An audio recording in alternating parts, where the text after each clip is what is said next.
ক্রীড়াঙ্গনের দেশের অন্যতম প্রাচীন সংগঠন বাংলাদেশ ক্রীড়া লেখক সমিতি। 1962 সালে প্রতিষ্ঠিত এই সংগঠন 1964 সাল থেকে ক্রীড়াবিদদের পুরস্কৃত করে আসছে। এরই ধারাবাহিকতায় এ সংগঠনে এবার পপুলার চয়েস ক্যাটাগরিতে বিজয়ী হয়েছেন জাতীয় নারী ফুটবল দলের মিডফিল্ডার ঋতুপর্ণা চাকমা। দর্শকের ভোটে পাওয়া এই পুরস্কার যেন শুধু একটি সম্মাননা নয়, বরং একটি পাহাড়ি পরিবারের লড়াইয়ের, একটি মেয়ের অব্যক্ত কষ্ট আর অবিনাশী স্বপ্নের প্রতীক।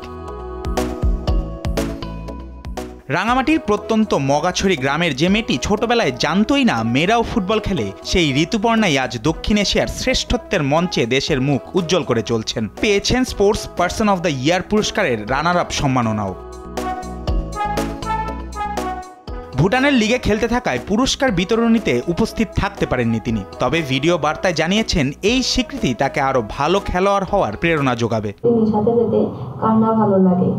আর গোল্ড বিএসপিএ স্পোর্টস অ্যাওয়ার্ড বাংলাদেশের সেরা পুরস্কার, কিন্তু আমি এখন ভুটানে আছি, ভুটানে বিপিএল ওমেন্স নিয়ে খেলতে, তাই মিস করছি এই অনুষ্ঠানটি।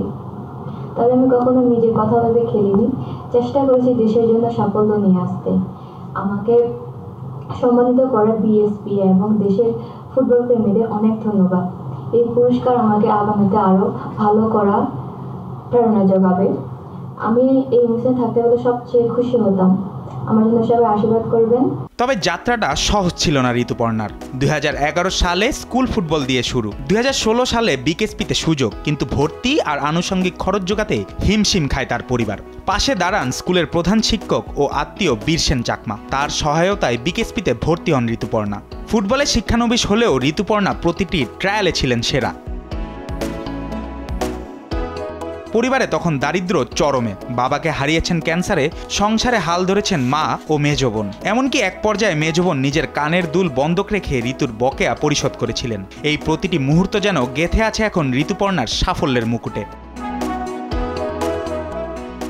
2022 সালে বাংলাদেশের প্রথম সাফ জয়ী দলের সদস্য ছিলেন ঋতুপর্ণা। 2024 সালে কাঠমান্ডুতেও ছিলেন দুর্দান্ত। সেমিফাইনালে ভুটানকে 7-1 গোলে হারানোর ম্যাচে করেছিলেন প্রথম গোল, আর ফাইনালে নেপালের বিপক্ষে করেছিলেন জয়সূচক গোল, যা স্তব্ধ করে দিয়েছিল 20,000 দর্শক ভর্তি দশরথ স্টেডিয়াম। এমন পারফরমেন্সই তাকে এনে দেয় পপুলার চয়েসের মুকুট। ক্রস থেকে গোল বানানো, মাঝমাঠে খেলা নিয়ন্ত্রণ, প্রতিপক্ষের খেলোয়াড়দের চাপে রাখা, সব মিলিয়ে একজন পরিপূর্ণ মিডফিল্ডার হিসেবে নিজেকে প্রতিষ্ঠিত করেছেন তিনি। সাবিনা খাতুনের পথ ধরে এগিয়ে চলা ঋতুপর্ণা এখন জাতীয় দলের অন্যতম স্তম্ভ। দেশের মাটিতে যেমন পরিচিত মুখ, তেমনি নেপালেও তার জনপ্রিয়তা আকাশচুম্বী। এক সময় যার স্কুলেও ফুটবল খেলা ছিল ছেলেদের বিষয়, সেই ঋতুপর্ণাই আজ মেয়েদের অনুপ্রেরণার নাম। জুবায়ের নূর, স্পোর্টস ডেস্ক, দেশ টিভি।